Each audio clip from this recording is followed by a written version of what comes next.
Assalamu alaikum wa rahmatullahi wa barakatuh. I pray you're all well. Okay. Al-Fatiha.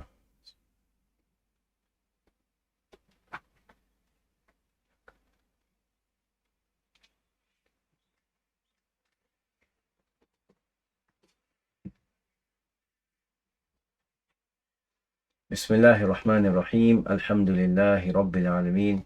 Wa sallallahu wa sallama wa baraka ala Sayyidina wa Mawlana Muhammadin wa ala alihi wa sahbihi ajma'in.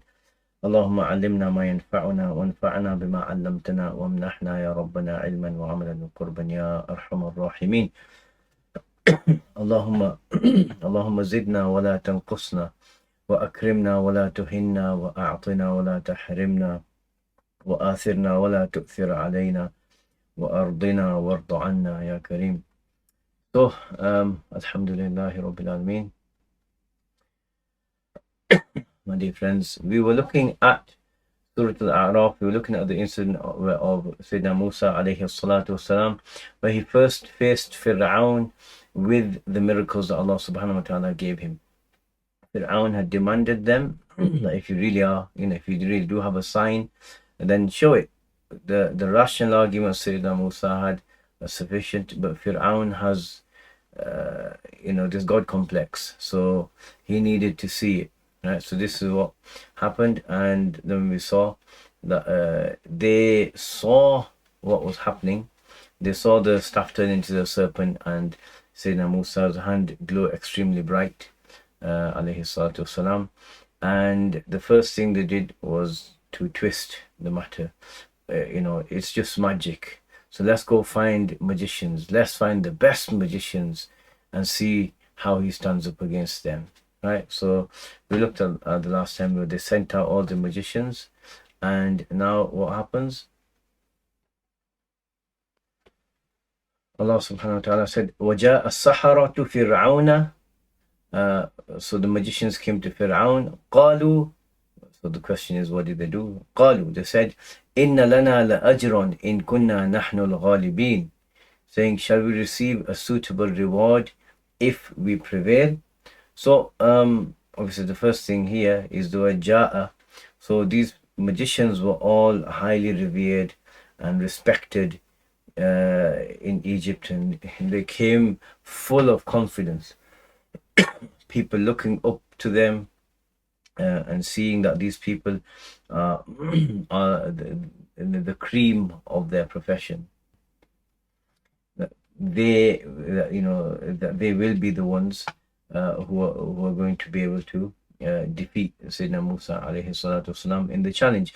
So people saw them, with great admiration. Saharatu, the magicians came to Fir'aun, to Pharaoh, and so what happened? With complete confidence, and which is, it's expected. If you call the best people in a field, they're bound to know each other, and it's not exactly an honorable profession, right? Magic, right? Some of it's just trickery, sleight of hand, and some of it is used to actually try and harm people. So it's and these people were proficient at it. So, but because they were so good and they knew how good they were extremely confident. And this is part of how we see the Quran is miraculous, because the Arabs were masters of their field, and when the Quran came and challenged them, they went silent. And this is, you see this all the time. For example, the French embryologist Maurice Bucaille, who accepted Islam, I believe, in the 70s, after reading the description of the development of the fetus in the Quran, and he accepted Islam. Why? He knows this information could not have been known to someone 1,000 years ago, right, or more. So anyway, so they came with full confidence, and they said, إِنَّ لَنَا لَأَجْرًا إِن كُنَّا نَحْنُ الْغَالِبِينَ. So this is a statement that indeed we will have a wage, a tremendous reward, wage, if we're the ones who are victors, right? So this is a statement. There's another qira'ah in which this is posed as a question. أَإِنَّ لَنَا لَأَجْرًا. So what it seems they must have done is they must have come, so both are correct. So they must have said a statement implying a question. Um, uh, like for example, you go to someone's house and you're hungry, and you walk in early in the mornings and you say, I'm going to have breakfast here. So it's a statement, but the tone, the intonation makes it into a question. So, they were saying it by intending a question, but their confidence behind it was so strong that they knew, yes, we're going to get something. We're going to come out on top, so we will be rewarded. That's the kind of attitude that they had. And so, in kunna nahnu al-ghalibin, if we are the ones who are truly the ones who are dominant, if we defeat him, if we come out on top. So this is what their demand was to Fir'aun. And what did he say? قال نعم. So Fir'aun said, yes. وَإِنَّكُمْ لَا مِنَ الْمُقَرَّبِينَ. Number sentence with inna highly emphasized, and then the lam. And then, so he says, yes, you will get that tremendous reward that you want. And also, indeed, you all will be of the muqarrabin, those who are known to be close to Fir'aun, his inner circle, right? People died used to be the, in the inner circle of rulers and others. It's something that's really desirable for them, and this is what they want. So to have something like this and to be promised this from Fir'aun was something significant. So he's really tempting them as well, that and it's not just qaribin, it's al-muqarrabin, mufa'alin is a highly emphasized form. So you're going to be the people who've been made very, very, very close to Fir'aun. So that obviously comes with benefits.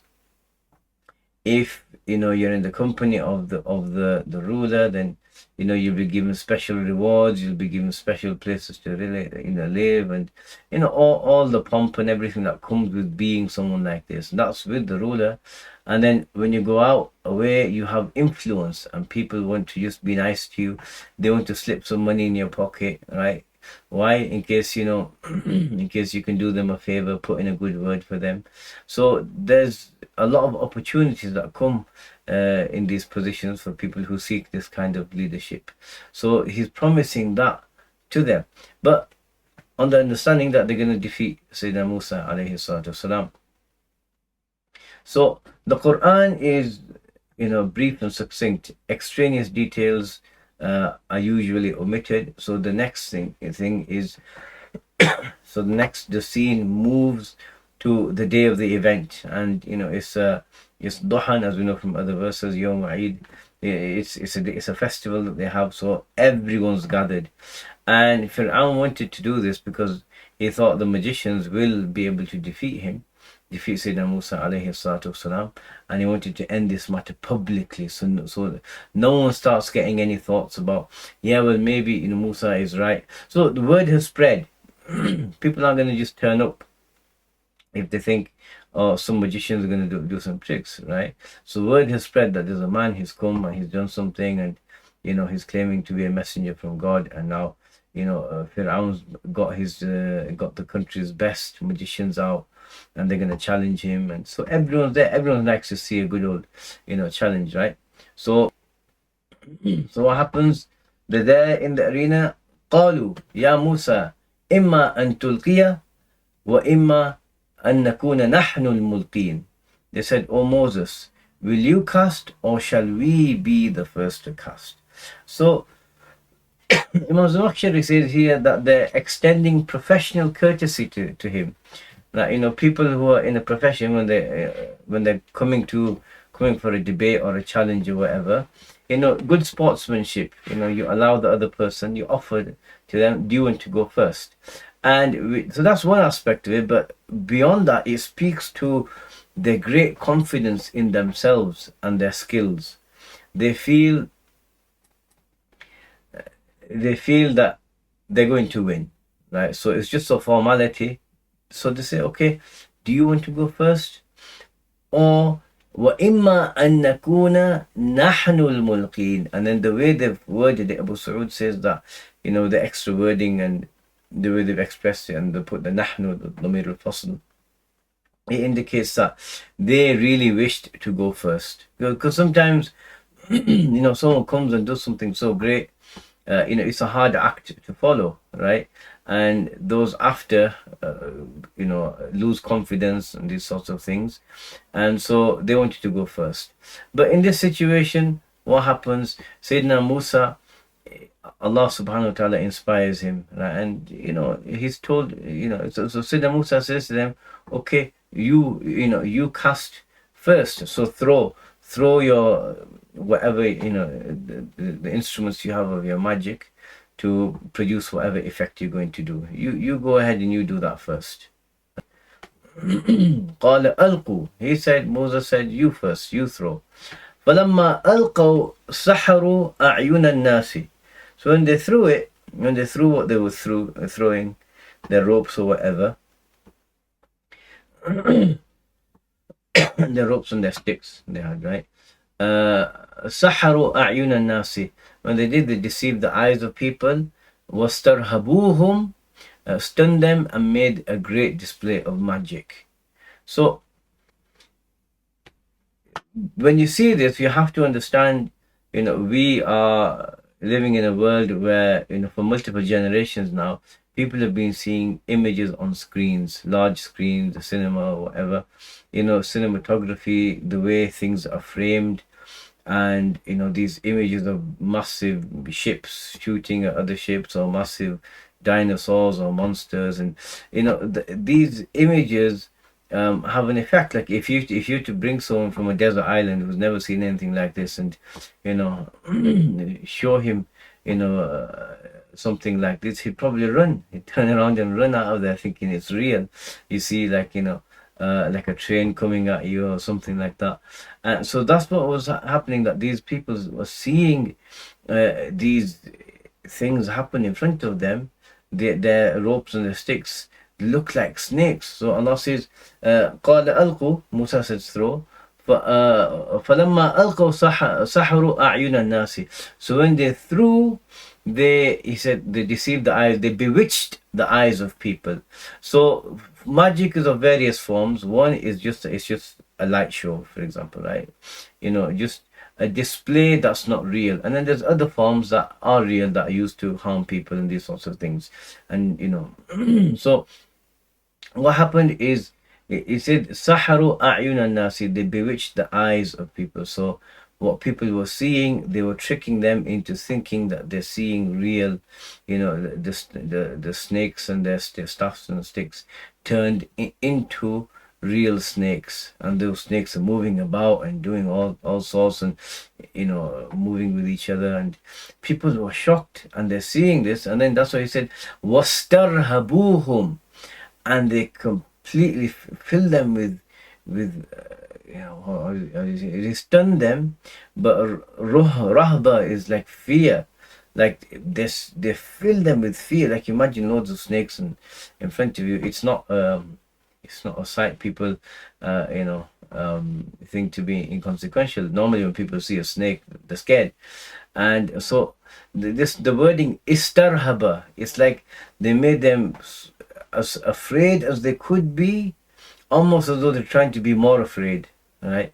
So because of how bewitched and how affected they were by the magic that they had done.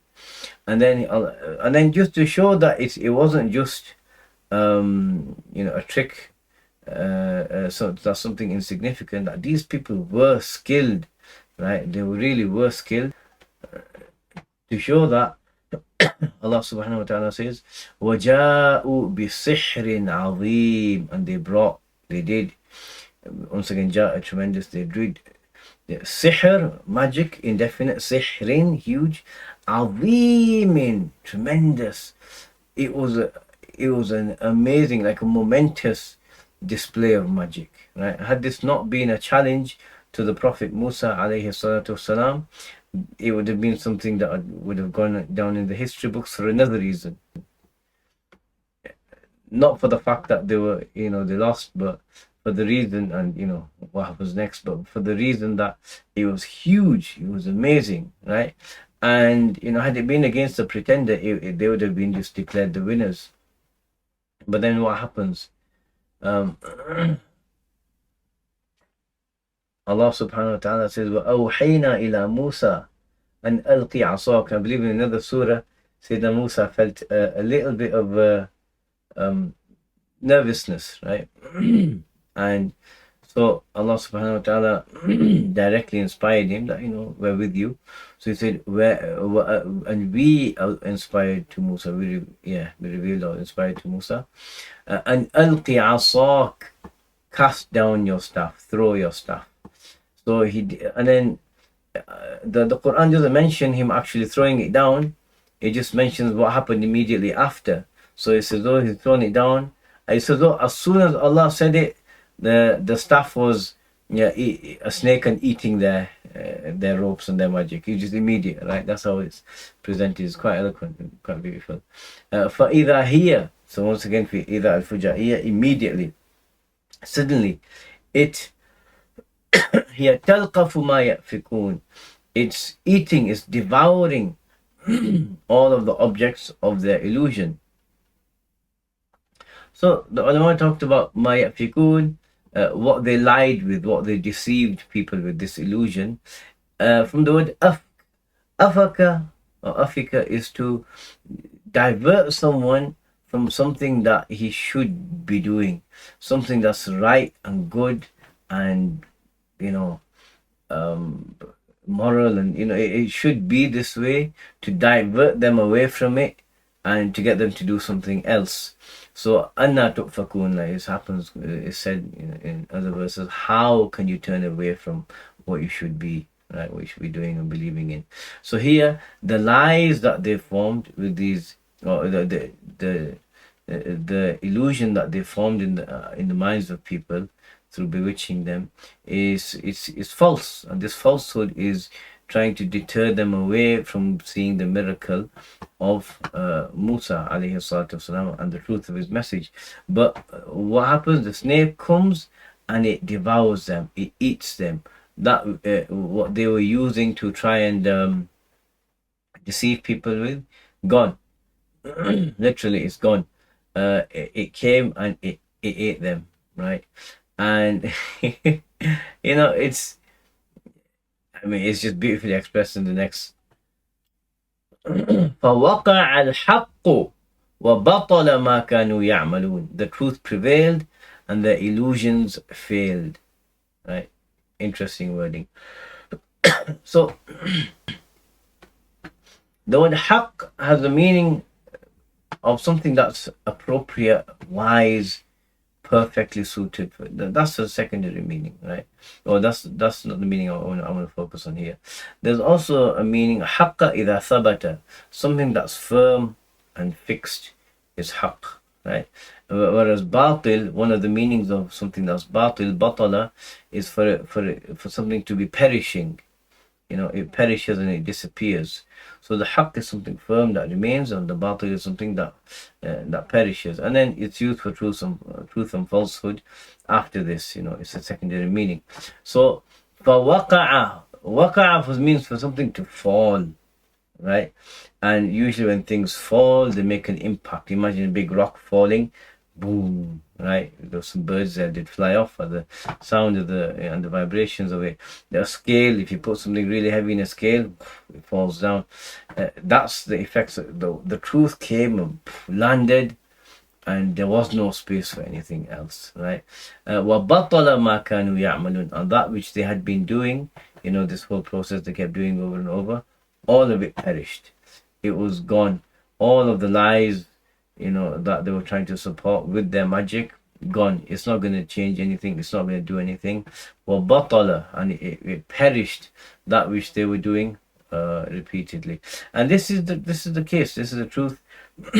When it comes, and those people who see it and recognize it, this is the effect it has on them, right? And you know, what did they do? They came seeking money, seeking dunya, seeking all of this. But because there were these experts in this field, and they saw what they could could excuse me, just how they could imagine that this truth prevailing, it affected them. فَغُلِبُوا هُنَالِكَ. So Pharaoh and his people were defeated right there, right then and there. وَانْقَلَبُوا صَاغِرِينَ. Although the focus here mainly is the magicians, but secondarily Pharaoh and his people. But so they were easily defeated, passive tense. غُلِبُوا. Just listen to the sound of it. فَغُلِبُوا.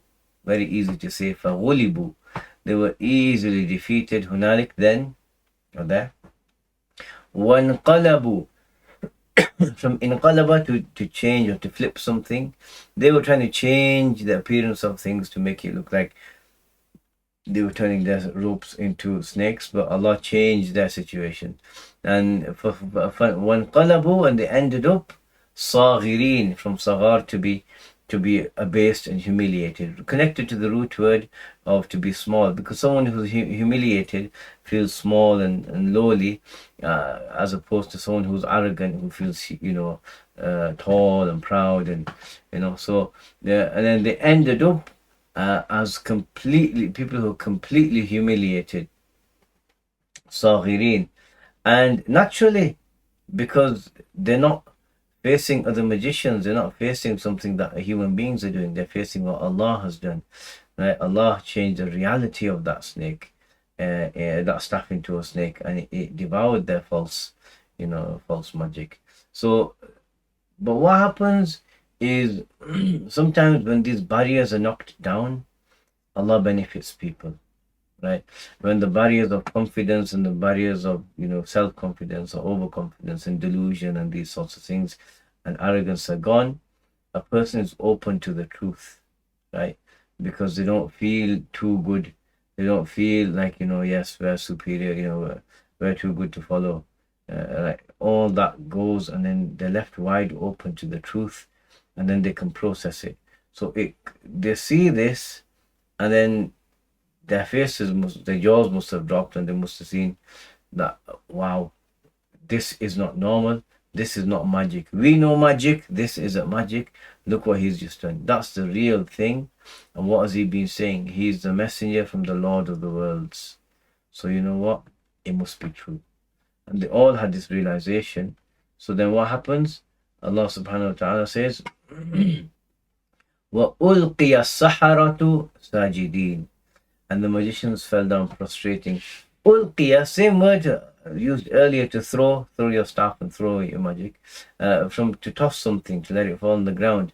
So it's literally, you say the magicians were thrown into prostration.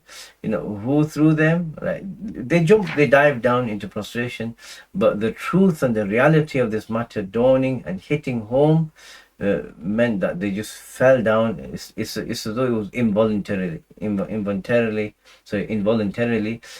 falling into prostration. So the truth of it hit home, and it dawned, and it was so strong that there was no way that they could deny it, right? So the truth came in their hearts, they recognized it, they accepted it, they surrendered to it, and they were so overwhelmed by it that they fell into prostration at that moment. The noblest part of a person's body, the face, they put it on the ground before God, before Allah, seeing this is far beyond what any magician can do. This is the real deal. This is from Allah subhanahu wa ta'ala. So a tremendous victory for Sayyidina Musa alayhi salatu wasalam. So we'll stop here and we'll continue from this point, inshallah, and we'll look at the response of Fir'aun. Okay, Assalamu alaikum wa rahmatullahi wa barakatuh. Wa sallallahu ala Sayyidina Muhammadin wa ala alihi wa sahbihi wa sallam. Walhamdulillahi rabbil alameen.